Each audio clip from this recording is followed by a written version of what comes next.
tal? Soy el joven estudiante de medicina Rodrigo José Valdés Magallón.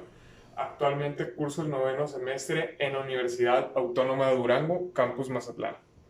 Hoy vengo a hablarles en esta pequeña cápsula acerca del cáncer de endometrio. Bueno, ¿qué es el cáncer de endometrio? Es una neoplasia maligna formada en el endometrio. ¿Y qué es el endometrio?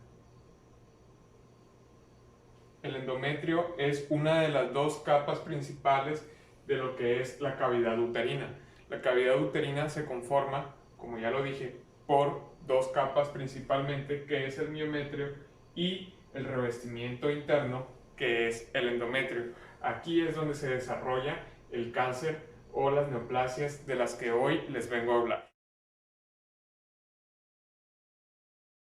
Primeramente, me gustaría situarnos en la estadística.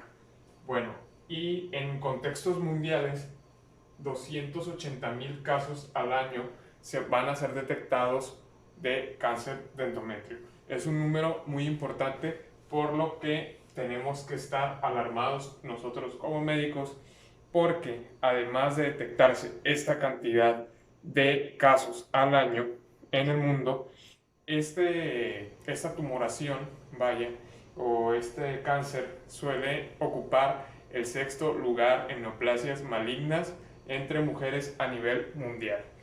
Y además de eso, en países desarrollados suele presentarse hasta en un cuarto lugar por abajo del cáncer cervicouterino, que en los países menos desarrollados suele tener el primer lugar en cáncer ginecológico, y posteriormente el cáncer endometrial suele presentarse como el segundo. En países desarrollados pues pasa lo contrario.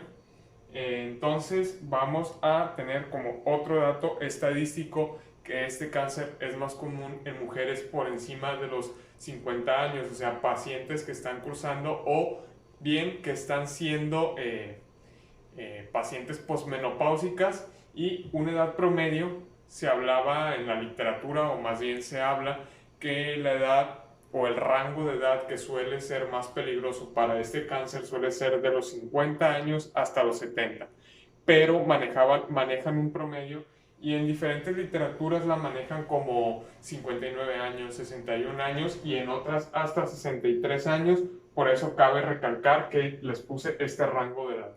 Y como ya les mencionaba, del 75 al 90% de pacientes que presentan este tipo de cáncer suelen ser pacientes posmenopáusicas o que están atravesando la menopausia. Esto quiere decir que suelen ser pacientes perimenopáusicas. Y también otro dato que realmente es alarmante es que este cáncer suele ocupar hasta el 3% de las muertes por cáncer maligno a nivel mundial. Ya más directamente, o un poco adentrándonos a la enfermedad, vamos a tener que, como en toda enfermedad, en todo tipo de tumores o en todo tipo de patologías que se presenten en el cuerpo humano, va a haber factores de riesgo o factores que lo relacionan, que hacen que sea más expuesta a la mujer o en su defecto el cuerpo humano en otras enfermedades hacia la patología. En este apartado me gustaría remarcarles que un denominador común en estas pacientes es la exposición crónica a estrógenos. Una exposición crónica a estrógenos nos va a propiciar un cáncer de endometrio, y suele ser el común denominador de los demás factores de riesgo. Y pues ya hablando de otros, de los factores, ya aterrizándolos, suele ser el principal o el que más asocian, suele ser la edad, que como ya les mencionaba, por encima de los 50 años es una edad peligrosa hasta los 70, la obesidad, la nulliparidad, el diabetes mellitus tipo 2, la hipertensión arterial, un factor genético o una herencia genética suele ser un factor de riesgo también. Tratamientos con tamoxifeno, pacientes que ya cursaron por un cáncer de mama y que tomaron este tipo de tratamientos suele propiciar un cáncer endometrial. Entonces es muy importante, paciente con cáncer de mama que llevó un tratamiento con tamoxifeno, hay que tener en cuenta que suele ser o representa un peligro para pacientes con cáncer de endometrio. Y en cuanto al ciclo menstrual, me gustaría aclararles aquí porque pues el ciclo menstrual, pues en pacientes que su menarca llega un poco más temprano a su edad de vida y en pacientes que la menopausia tarda un poco más en llegar, pues son factores, es un factor muy importante de riesgo para el desarrollo del cáncer. En cuanto a la clasificación del cáncer endometrial, vamos a tener que se clasifica a grandes rasgos en dos tipos. El tipo 1 que suele ser menos agresivo y el tipo 2 que suele ser un poco más agresivo.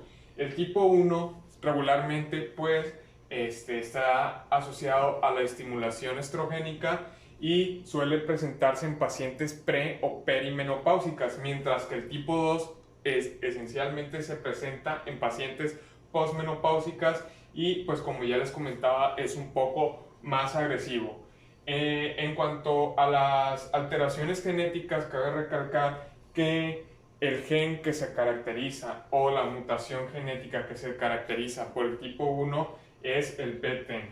Hay algunos que se acompañan como mutación en KRAS, pero el que más los caracteriza es la mutación en PTEN, mientras que el tipo 2 se caracteriza por la mutación en el gen supresor P53. Estas dos características van a ser muy importantes para diferenciar estos dos tipos de tumor. Bueno, continuando con la parte anterior que les mostraba una tabla, aquí ya se las muestro a través de unos pequeños gráficos y pues como pueden ver, el PTEN es el gen que comienza todo en el carcinoma endometroide, que es el carcinoma tipo 1, y pues hay otros genes involucrados como el MLHA1, el KRAS o la inestabilidad de microsatélites, o bien esta vía que está presente en muchos, o esta vía que está alterada en muchos tipos de cáncer, que es el PIK3, que en esta ocasión, pues aquí también nos va a dar una alteración genética para darle cavidad al carcinoma endometroide. En cuanto al tipo 2, pues como ya les decía, el TP53 se va a presentar con una anaplaudía y posteriormente va a haber otros genes involucrados que van a desarrollar el carcinoma seroso, que es el carcinoma que pertenece a la clasificación de tipo 2 y que suele ser un poco más agresivo. Los diferentes tumores que se pueden presentar en el endometrio, vamos a tener que se clasifican de diferentes maneras. Vamos primeramente con estas dos tablas, que el estadio nos habla del estadio, que hasta dónde está el tumor, si ya invadió otras zonas, que suele ser muy usual, principalmente que invada la otra capa del útero, que es el miometrio, de la que les hablaba al principio. Es muy usual que invada esta capa o bien se disemine a otros lugares, y pues prácticamente esta tabla o el estadio nos va a ayudar a ver cómo el médico oncólogo puede abordar la cirugía de esta paciente. En cuanto al grado histológico, relata más bien o trata esta tabla de 3 grados que nos van a hablar de su solidez. Se va a clasificar el tumor por su solidez. Y estas a su vez se van a fusionar para tener la siguiente tabla. Esta estratificación, que es la estratificación de ESMO, que nos va a hablar acerca del grado de riesgo desde el más bajo hasta un metastásico. Hay que recordar que de esto depende también el tratamiento con el que se va a abordar el paciente. Hablando de signos y síntomas, cabe señalar que el signo o el síntoma más característico o bien que nos podría estar alarmando que hay presencia de un cáncer endometroide es el sangrado. El sangrado normal o una secreción inusual por parte de la paciente nos va a indicar que efectivamente puede haber o peligra aparecer un cáncer endometrioide, mientras que el dolor en el área pélvica, una palpación de una masa o la pérdida de peso son síntomas que podrían acompañar al sangrado normal y que nos podrían estar afirmando que efectivamente la paciente está padeciendo. En cuanto a los métodos diagnósticos de apoyo para realizar el diagnóstico de un cáncer endometrioide, primeramente pues está la ecografía transvaginal. Puede realizarse una histeroscopía, puede haber una resonancia magnética que nos ayuda a delimitar mejor hasta dónde está el daño, o bien, en su caso, si no está la resonancia magnética, puede acompañarse de la tomografía computarizada, o bien puede ser ya para estudiar más acerca de la enfermedad del PET. Me gustaría hablarles del tratamiento. El tratamiento en los 4 estadios tiene que ser quirúrgico. A lo mejor en el estadio 1 se va a realizar una esterectomía total con una salpingo-oferectomía y acompañada de un tratamiento adyuvante o bien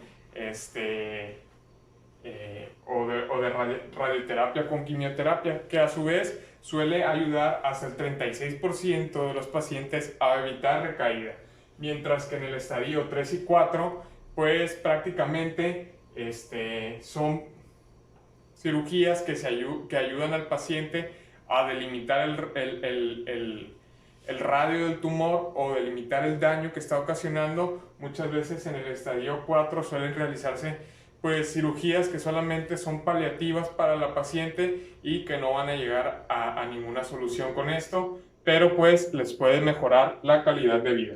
La radioterapia y la quimioterapia, como ya les había mencionado, suelen evitar recaídas hasta en un 36% en los pacientes, según un análisis, un estudio de análisis clínico.